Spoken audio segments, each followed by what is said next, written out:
Hello and welcome to Bolt Action Reloading. In today's video we're going to unbox this Thompson Center Compass chambered in 6.5 creedmoor and talk about what we're going to do going forward with this project on the channel. Stick around.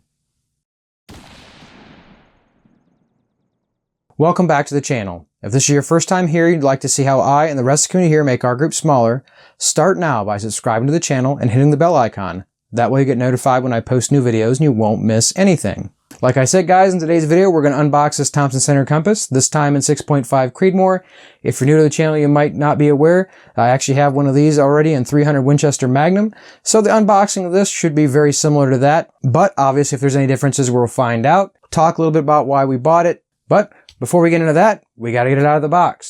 Starting right in, I actually purchased this rifle from one of my local gun stores, and so it should be packaged exactly how they received it. Same as before, we'll pull the gun straight out. So we've got one gun in a bag. So we can obviously see we've got one plastic stock with one rifle, this time chambered in 6.5 creedmoor. Digging a little further, same as before, we've got our paperwork.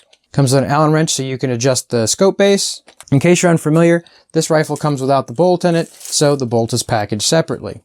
The only other thing in the box is the safety lock. If you guys intend to use it, it's there. All that out of the box, I'll clean this up and then we'll come right back. So guys, like I said before, I bought this one to put in a slightly different configuration than I did the first. Again, the first one was 300 Winchester Magnum, and I can put a link in this video if you'd like to go see my playlist on the 300 Winchester Magnum that I've been doing. In this particular case, where I didn't buy the scope package last time, I actually did this time. So if you guys are looking, somewhere on my channel you'll probably find a video on this scope, which is simply the Vortex Crossfire 2 4-12 by 44. Though certainly not a super fancy scope, I do think it's going to get the job done, at least initially. And when you got the scope and a set of rings for an additional $100, I just thought I wasn't going to be able to do any better, and so this time I picked it up.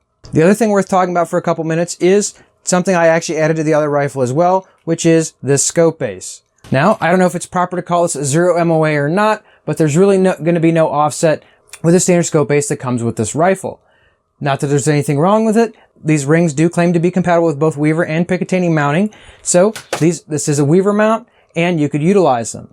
Now, the last time I didn't actually have rings that came with it, and I ended up getting this simply because I wanted a Picatinny mount going forward. Seeing as the scope has only 50 MOA elevation, I thought it more prudent this time to make sure I had at least a little bit more elevation if I keep this scope on here for a little while, and adding 20 MOA was certainly a plus. The second plus with being able to do this is if I do want to change the scope out, it's certainly a lot easier to switch out with one of my other scopes that are basically all Picatinny mount. So I'll also be adding this to our configuration. The other thing I would likely be adding very shortly is another brake. I'm actually planning on putting the same one that I had on my 300 Winchester Magnum. It's very effective against recoil, and I'm hoping that whatever little recoil this 6.5 creedmoor has, it will help with it as well. All those features aside, guys, in case you're not super familiar with Thompson Center Compass, we'll go through a couple things. Obviously, we kind of already touched on it. This does come with a threaded barrel, and I'll be perfectly honest, this is one of the biggest reasons why I purchased this rifle. There's a rebate right now on this rifle, and so you can order it from several different vendors and get it for somewhere around $200. Even my local gun shop, this entire package was $309, and I thought for an extra $10 I would support my local gun shop. Anyway, this rifle does come with a thread protector on here, but it is threaded so you can put a muzzle brake on it, and that will be happening very shortly. Strolling down the list, if we're talking about features, if we can call it that, this really does only have a plastic stock. You can trust me, it's certainly not too difficult to get the plastic stock to interfere with that barrel. Certainly not a feature that I really enjoy, and if you're paying attention to my 300 Win Mag project, you might know we've got something going on with that. That might end up being the case for this rifle as well, replacing that stock, but for right now we're going to see what it can do out of the box without any interference from any other additional aftermarket parts.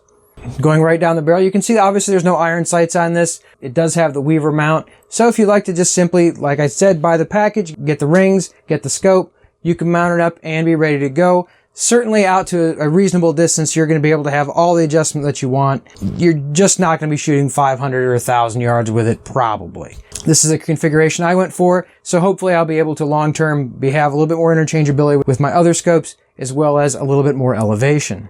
Going down a little further, you can obviously see there's a 3-position safety. For those of you that might not be familiar, all the way forward, you can fire the rifle. In the middle position, you can actually run the bolt,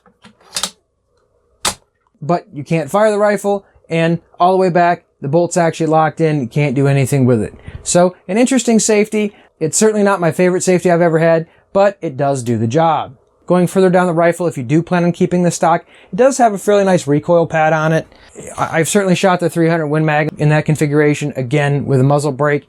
With a 300 Win Mag, I certainly want to shoot 200 rounds in one day with it, but overall, it's really not too bad. A couple more features that aren't plainly obvious is actually the rifling in the barrel. This is 5R rifling. Not only hopefully reasonably accurate, but also it's supposed to help it be a little bit easier to clean. In case you're unfamiliar, this gun also comes with a 1 MOA guarantee. Certainly one of the other reasons why I purchased it. First, right out of the gate, the 300 Win Mag, I was able to achieve that within my first 10 rounds. I don't know how this one's going to go, but if you subscribe to the channel, I'm sure you'll find a video on it soon. A couple other things. This has a Rotary Magazine. This in 6.5 creedmoor, this is actually a 5-round magazine, and 300 Win Mag, it was only 4. This actually has an adjustable trigger. I'll put a shot on your screen and you can actually see the innards of the trigger. You can make an adjustment to those screws to increase or decrease the pull weight on your trigger. Because this rifle is increasing in popularity, they are coming out with some aftermarket stuff, but we'll talk about that on another day. The other thing, in case you're not aware, this is a 3-lug bolt design, as well as what I believe is a 60-degree throw. I'm probably missing a couple features, so feel free to add any comments in the section below if you're one of the happy Thompson Center Compass rifle owners. In case you're wondering, does this thing only come in 6.5 creedmoor or does it only come in 300 Win Mag? Of course not. At the time of filming this video, I believe that it actually is available in 10 different calibers, all the way from 204 Ruger all the way to 300 Win Mag. The 223 5.56, 22 250, 243 Winchester, 270 Winchester, 7mm 08, 7mm Remington Magnum, 308 Winchester, and 30-06. Twist rates are going to depend on caliber, and that honestly is one of the things that pointed me back to this rifle. I have another purpose for this rifle, but we are going to do some loading for it here on the channel. At one point in time, I actually had thought about picking up one of these in 243 Winchester. Not that I'm dogging that, but that particular model is actually only available in 1 in 10 twist, and I actually wanted a little bit faster twist weight for these smaller barrels, and that's why I ended up going with the 6mm Creedmoor rifle that I've talked about in other videos. But I don't think there's going to be anything wrong with this Wooden 8 Twist 6.5 Creedmoor. I've seen videos on it on other channels. I'm hopeful that it will perform well. So anyway, I'm going to cut out here, guys. You be patient with me. I'll put the rifle together, and then we'll come back. Well, guys, not only have we got this thing together now, we've actually been out to the range with it, so I'll kind of let you guys know where we stand so far as early on in this project. Compared to our 300 Winchester Magnum, I thought it might be interested. I did get a borescope, so I thought I would send the borescope down the barrel to give you guys a quick peek at that. I also have a compass in 300 Winchester Magnum, so let's do a quick rundown of the barrel just to give you guys a quick peek. At this moment, this rifle does have exactly 21 rounds through it. The copper you see on it is from those 21 rounds.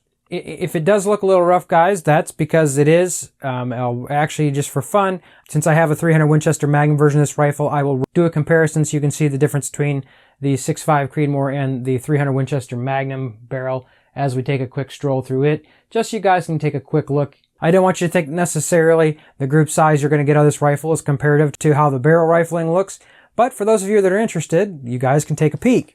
Keep in mind, neither one of those look, very beautiful right out of the gate. I'll put a card up if you guys want to check it out. Through my 300 Winchester Magnum, I actually ran a tub final finish kit through it to do some polishing. And if you want to check out that video, I run through the entire process and I kind of give you some before and after videos with the borescope to see what the final result of running that system through the rifle is. And I honestly have one in 6.5 as well, so I might end up running it through this rifle just the same. But as you can see, we've mounted our 4-12 scope, put them in our Vortex rings. Obviously, we've added our 20 MOA rail, put everything together, and taken it out to the range. So far, I'll probably do a video on the scope eventually here, but for $75, guys, this is the best $75 scope I'm sure that I have ever looked through. It's not going to be the best scope that money can buy, but it certainly does the job. 100 yards is going to be able to get you everything you see, and I can certainly see where my shots hit on paper at 12 power without any trouble at all. For a $75 scope, I'm pretty impressed. So, like we said, groups is probably what we're interested in for the most part. Basically, we'll start off, if you guys are familiar with the channel, the couple loads we're going to talk about today are loads we've shot through my 6.5 Creedmoor Ruger Precision Rifle. Just to give you guys a velocity comparison, this compass does have the 22-inch barrel. A standard barrel in 6.5 Creedmoor is very frequently 24 inches. Not saying that 2 inches is going to buy you a whole lot, but I thought you might be interested in a comparison of the velocity just to see what you're going to get. So most of the box velocities in 6.5 creedmoor ammunition is going to be based on a velocity expected from a 24-inch barrel. The loads we're going to talk about today will also be based on that same thing. So the first two shots we actually took to the rifle were what I will refer to as my hunting loads. I really like this 135 grain Burger. It's taken several deer at this point. My standard load is that 135 grain Burger under loader 26. The velocity I'm getting out of my Ruger precision rifle, I was getting exactly 3,009 feet per second average with a 9.3 feet per second standard deviation, extreme spread of 21 feet per second. Now I only shot 2 rounds of this just basically to get my scope on target, hit right on top of each other, so the accuracy was really good for as much as you can tell with 2 shots. And our 2 shots were 2903 and 2913. Again, first 2 shots out of the rifle. If you want to average those out, exactly 100 feet per second below what our 24-inch barrel gave us. Then I'll see 2 shots extreme spread of 10, not too shabby, but again, break-in and everything else aside. Moving right along, what I really intended to do is just put a couple fouling shots down at the hunting ammunition is what I had loaded. Ordinarily, I really wouldn't use those for plinking ammunition, but it's what I had loaded and I wanted to warm the barrel up. Certainly had no trouble getting those rounds on target. Another round we've seen on the channel here before, this 143 grain ELD-X by Hornady. This is factory precision hunter ammunition. These are not reloads. The short version is that through my Ruger precision rifle, I've never really had very good luck with these. I know that Johnny's Reloading Bench actually shot a couple wonderful groups with this ammunition. I was hoping that maybe this Thompson Center was going to like it because I still have another box after this is gone, but I'm afraid that that's not going to be the case. I'm not even going to bother showing you those groups because frankly, they're nothing to talk about. But at the very least, what we will talk about is our velocity string. Now, I did lose one of these shots, but as you can see as I put the chart on the screen, first shot of this was running 2635. Our last record shot was 2591. Overall statistics on our average, it was 2610, standard deviation of 13.6 with an extreme spread of 44. The box estimated velocity, again, probably be for a 24-inch barrel, would actually be 2,700 feet per second. So at least 90 feet per second under what that estimated velocity would be. That was the first day I took this out to the range. I wanted to get back on the bench. I actually took some measurements of the case just to see what the headspace measurements were and how it came out. Honestly, this is headspaced almost identical to my Ruger precision rifle, so the case expansion is almost identical from rifle to rifle.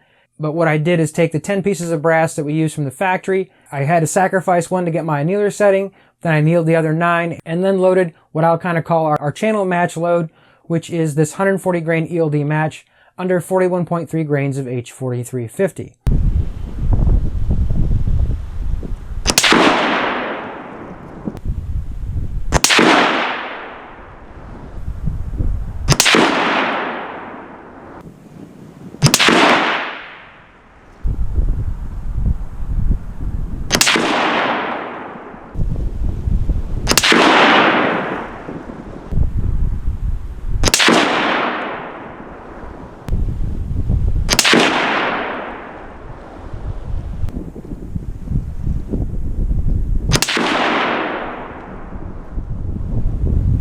Now, because I'm sure you'll be interested, the overall length we used was about 30 thousandths off the lands. Certainly it could fit in the magazine. This does have a fairly generous magazine.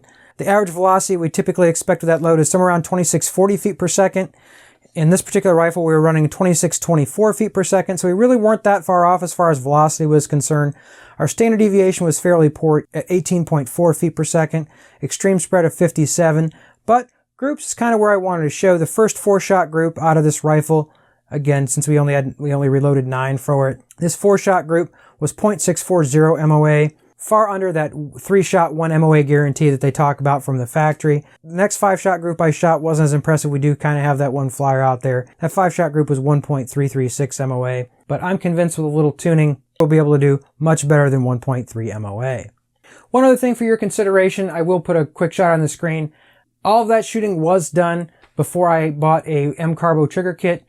I have one in my 300 Winchester Magnum, and after shooting my 300 Winchester Magnum and then transferring off to this, the difference in the trigger is so drastic that I just ordered the M-Carbo trigger kit, which now I haven't put in this rifle. So the groups we shoot from now on will have that spring kit installed in the rifle. I don't have a trigger pull gauge, but the results are very significant. It's a much cleaner trigger once the trigger kit's installed. I'm sure it's going to help me with my trigger control, and hopefully the results will show up on paper, although I'm certainly not going to put the stock spring kit back in to do a comparison. Sorry guys, just not up for it. Don't get me wrong, guys. I'm not saying the factory trigger is absolutely horrible. I know you can shoot groups with it. Obviously, you saw a couple today. I would say for $20, it's worth the upgrade. At least it is to me. You have to make your own decisions. Anyway, at least for now, that's how this project is going to move forward. If you have any questions or comments, I'd love to know those in the comment section below. Even if you're not planning on buying a Thompson Center Compass Chamberlain 6.5 Creedmoor, I hope you enjoyed today's video. If you have any comments or questions, please put those in the comment section below. If you want to see how this project works moving forward, make sure you subscribe to the channel and hit the bell icon so you get notified when I post new videos. Till next week, stay safe in small groups.